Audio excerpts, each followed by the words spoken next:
Hello everyone, this is Bentley, and for the next two episodes of Tank of the Week, so 16 and 17, we're going to take a little break from the raising racks. I know you guys probably don't want to see nothing but rainbows for like 5 episodes in a row. So, I want to talk about something that is technically on the raising rack, but not in those 6 main tanks, and that's those 310s that are up top. Well, I've been conducting some experiments in them, and it's gone really interesting. If you've paid attention to the community tab, you've actually seen one of these experiments, and that is with some blue dream shrimp. Now, of course, I'm not in that room. It can be kind of loud. So I'm in front of the tank that has all the adopted Corys and Danger Noodle, the Dojo Loach, and you'll remember that there were some cherry shrimp in with that. And then I have my blue dream shrimp kind of down that way. Let's get it in frame, but it's to my right, down below this tank. Well, in a lot of those shrimp in both these tanks, so we're going to talk about both these, but the first one's going to be the blue one. There were a lot of like clear, what we call cull shrimp. Well, my roommate and I decided to conduct a little experiment. We were using these tanks to test a few things in the first place, so we decided, well, why not clean them down a little bit, mineralize the water for shrimp, and take all those cull shrimp and breed them out there and see what happens. Now, in the case of the blue shrimp, which we're going to feature today, we only had females that were clear, and we only had, I think, 3.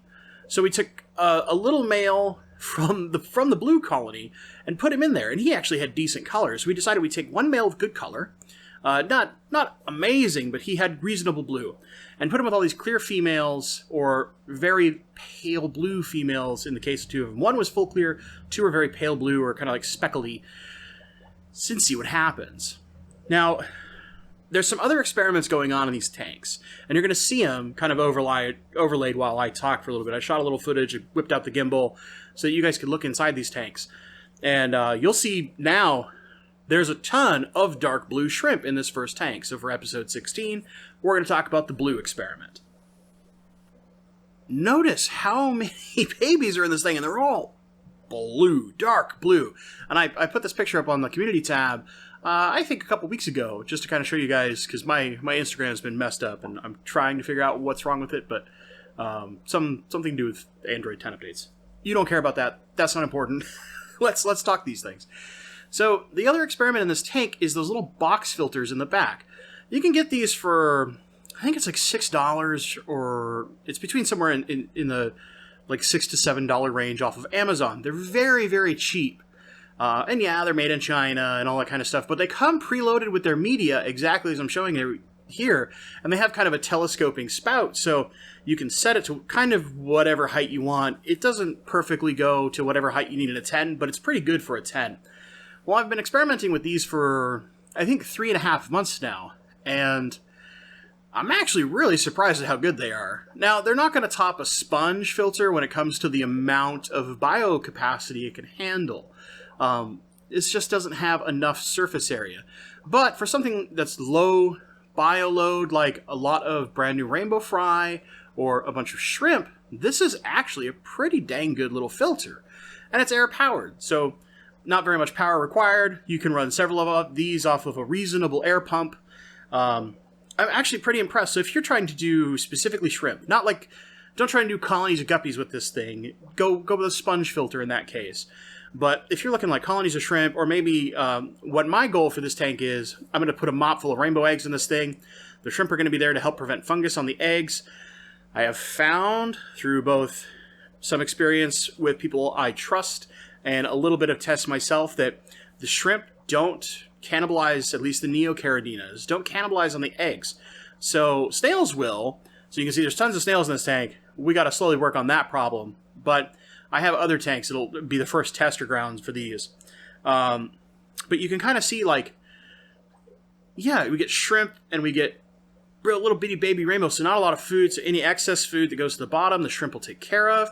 The shrimp will keep things clean. There's lots of plants in here. And it's not much. It's some Java fern and some Java moss. But that's all you need. It gets that little bit of infusoria going and stuff like that. You're mineralizing for the shrimp, so the water is naturally a little harder. Well, that's really good for baby rainbows. The temperature is not quite as high as like the typical suggestion for breeding rainbows, but this is kind of part of the experiment. I want to see at 76 to 78, because that's where a lot of these fish live in the wild, if I'm going to get reasonable returns on my fish, because if so, this is a pretty fire and forget system. Put the rainbow mop in there, let them hatch out, feed them, shrimp help take care of the rest, let them grow out for about 2 to 3 months in this setup, and then you can move them into a larger tank for better grow out, or just a different system so that a new mop can come in and those shrimp can take care of that mop. Now, you'll also notice, I'm going to switch to some other shots here. We've moved some of the other clear shrimp into the tank where the Calibiru used to be from last week's Tank of the Week. And you can see these are like the Hyper Culls again. They're very clear. Now that we're getting these nice dark blue shrimp, we're going to start culling those shrimp away. And we've only really seen maybe one in every 25 to 30 babies that is a, quote, cull for color. So this is kind of interesting. It just shows kind of how strong this line is, which, shout out to Lucas Bretz. This is his blue line. Very, very reliable shrimp as long as you give them good conditions, decent food, and mineralize their water. I'm using the salty shrimp in this case. However, I'll be testing something new here relatively soon, and I'll let you guys know. I mean, that's kind of it. This is super simple. I'm just wanted to kind of do a break from the rainbows, because I know some people are like, man, give it a rest on the rainbow fish. We get it. We want to see some other stuff. All right, here's some shrimp. I hope that helps. But next week, we'll talk about like the hardcore experiment. And this is a lot different because the grade of shrimp that we started with is not this extremely well-known line from an experienced breeder. So we're going with a much more commonly farmed shrimp, and we're going to see what we can do with culls of that to get something interesting. So what I'd really love to know from you guys is, first off, if you like this video, shoot a little thumbs up. I'd really appreciate it. Down below, let me know, what do you think of this kind of process and this experiment that we're working with? Are you surprised at the number of good quality blue shrimp we're getting, given that all the females we started with are culls? They're very clear or barely showing any blue pattern at all, like very light sky but clear. You can see through it blue, or like a speckly pattern, not the traditional solid, super dark, beautiful blue that you would expect from these shrimp. And then just one male who had okay color, not great. Are you surprised at the rate at which we're keeping these things?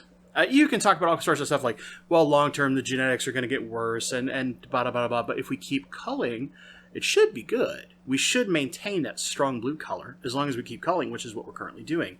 And then we'll use those clear shrimp, instead of just killing them or feeding them somewhere, what we'll use them for is keeping rainbow eggs nice and clean so that they work in tandem with baby rainbow being raised out and stuff like that. We found this to be really, really successful from several breeders that I've talked to, and just kind of the rainbow community in general. The guys that are doing this combo have been really, really successful with it. So I'm going to give it an honest go and show you guys straight up, and maybe that'll influence how you decide to raise some of your fish. Lastly, like if you like content like this, you like seeing like quick little glances into tanks once a week, consider giving a subscribe. I do this once a week, every Wednesday, Tank of the Week, and then there's much longer form content on the weekends. So thank you very much. I know it's been a little bit of a ramble, but this is kind of an impromptu because I thought of this on the spur of the moment. I've been doing a bunch of work and family stuff, and I was like, you know what? Let's give them a break from the rainbows. Let's shoot those 2 shrimp tanks because they're fun and interesting. And then finally, like those, there is a link down below in the description. It is an affiliate link, full disclosure. I do, now with all the changes that are coming, the rules for YouTube and some other stuff, just full disclosure, it is an affiliate link. If you make a purchase on Amazon through that link, I get a very small commission, but it does go directly toward the channel. So it's kind of a way to support the channel without, like, you know, actually taking money out of your pocket. If you buy something for your fish, it's at no cost to you. It puts a small commission in my pocket. I think it's literally like 2 pennies. it's pretty tiny, but you know what? Hey, every little penny helps when it comes to being able to fund upgrades or look at buying like a new tank to do a new project for you guys. So if you want to try these kind of low filters, I think they're actually really good. Like I said, small bioloads, I think they're surprisingly good for how cheap they are. Because they're, like I said, I think $6 and some change or something. They're $7 or less. I mean, they're very inexpensive. But if you have a higher bio load, you're trying to do guppies or something like that, do a sponge filter. That's just general suggestion there. That's it, guys. As always, thank you so much for watching, and stay awesome.